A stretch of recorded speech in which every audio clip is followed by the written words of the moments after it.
Ground beef is a staple in countless kitchens, but just because we use something all the time, that doesn't mean we're not making any mistakes with it. Let's talk about common mistakes we make with ground beef, and how to fix them for tastier burgers, meatloaf, and meatballs.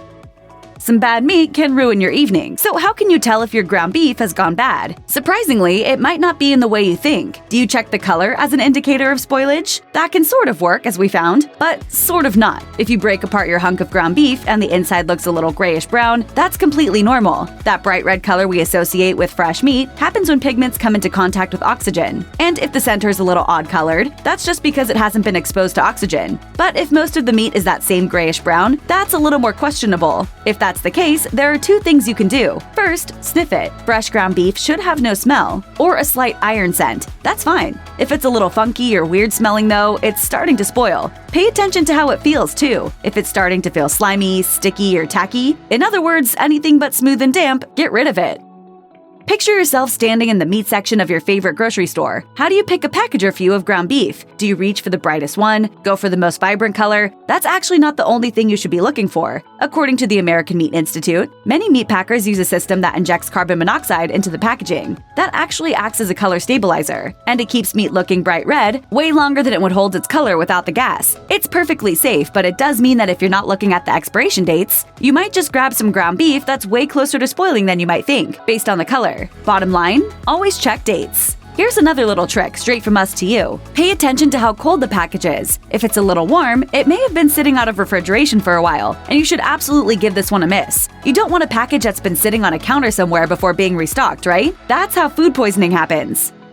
Sure, packaged ground beef is convenient, and there's really nothing super wrong with it. But if you really want to replicate your favorite gourmet burger at home, you definitely shouldn't be reaching for this stuff. Instead, go to the butcher's counter, talk to the person on the other side, pick out cuts of meat, and have it ground right there. Why? The cuts of meat that typically end up in ground beef made and packaged at some mysterious, out-of-sight, out-of-mind factory are less than stellar. They're not bad, just not the best. They're sort of like mystery meat hot dogs. But when you pick out a solid cut of meat and have your butcher grind it, you know exactly what you're getting. And you can ask for a rougher grind that's going to give your burger more texture. Any good butcher will be able to give you some guidance, but don't worry, it's easy. Look for chuck steak. That's about 20% fat, and once that all gets ground, that's a great basic sort of ground beef. And you'll want the fat in there. That's what makes your burger juicy. Want more fat? You can definitely ask them to make adjustments. And that's the brilliant part of picking the cuts and having them grind it right there. They know their stuff.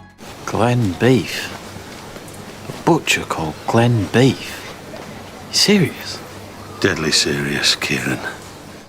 We've all been there. You're super excited about mixing up some ground beef, adding seasonings, and grilling up some burgers with a funky flavor profile, only to have the burgers that make it to the bun look very, very tiny. What the heck? According to the USDA, all meat shrinks. It shrinks more when you're cooking at higher temperatures and for a longer time. Since one of the cardinal rules of ground beef is that you need to cook it to at least 160 degrees in order to get rid of any potentially harmful bacteria, that's pretty much the definition of what you're doing with it. It gets smaller because you're cooking out all the fat and juices, and that's why you get the common mistake of small, dry burgers. Fortunately, there's an easy fix. Buy more. According to Weight Watchers, you should assume you're going to get about 25% shrinkage in your meat. So just buy 25% more than you think you're going to need. Make bigger burgers than you think you'll eat, and everyone at the dinner table will be happy with the portion size.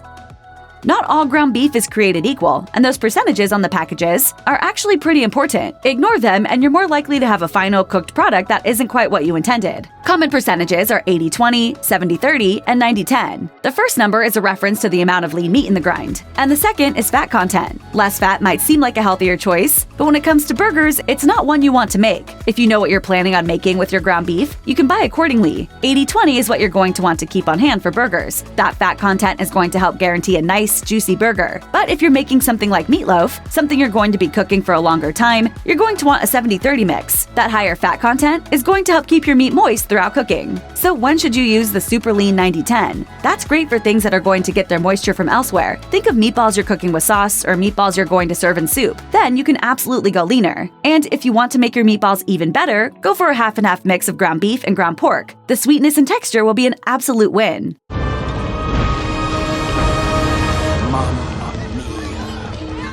Browning ground beef is easy, right? Just throw it in the pan and make it brown, right? It's a little more complicated than that. And if you're browning your ground beef the same no matter what you're cooking, you might not be getting the most out of it. First, the state of your pan. You shouldn't just add your meat to the pan, then put it on the stove to bring it up to temp. And you shouldn't be putting cold meat on the stove either. Ideally, you want meat that's had the chance to warm up slightly, and a pan that's already hot. Now, how brown is brown enough? If you're browning your ground beef before making something like chili, it's going to cook more along the way. Just searing the outside is fine. You'll seal in the juices, and it'll finish cooking later. Brown it until it's well done, and it'll get way overcooked. But let's say you're browning meat for sprinkling on some quick nachos. You're probably not browning it enough. In this case, putting it in the pan, flattening it, and letting it cook until it has crispy brown edges, then flipping it will give it a delicious texture and seared flavor that's perfect if you're going to use it right out of the pan.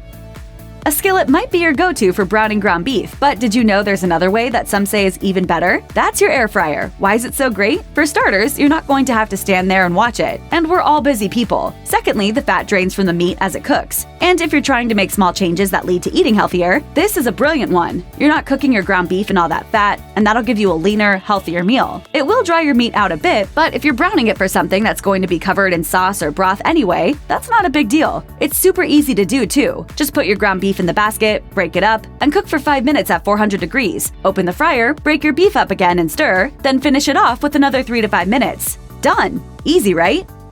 We've all been there and realized halfway through the day that we forgot to take something out of the freezer for dinner. Ground beef might seem like a great option to pull out when you get home and throw in the pan, but you're doing it a huge injustice. Here's why. When you freeze ground beef, ice crystals form inside the meat. Throw that frozen hunk of beef in the pan, and you're going to melt the ice crystals really quickly, and they're going to drain off with the fat. They're also going to take a lot of the beef's flavor with them, and what's left is some seriously bland beef. If you thaw the meat in the fridge during the day before you cook it, those ice crystals will melt slowly, and the flavor ends up getting absorbed back into the tissue. Cook from frozen, and you'll have some sadly flavorless meat. Thaw it though, and you'll add a whole new depth to your dishes.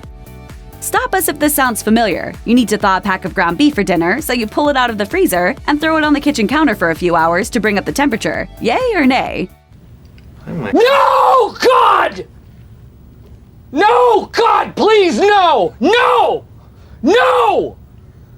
While it might seem logical that the meat is still going to be sort of cold, it's not going to be anywhere near cold enough to keep potentially harmful bacteria from growing all over it. And no one wants their burger with a side of food poisoning. Fortunately, there's a few ways you can safely thaw meat. If you're planning ahead, you can just pop it in the fridge and let it thaw there. But you should definitely plan on using it in a day or two at the most. If you're in more of a hurry, you can use the defrost setting on your microwave. Although it's far from ideal for 3 to 4 minutes at a time, checking the progress regularly. Or fill a large dish with cold water and submerge your frozen ground beef completely. Completely being key. It should take around 15 minutes for a package to thaw enough to cook with, and you're much safer than had you just left it on the countertop.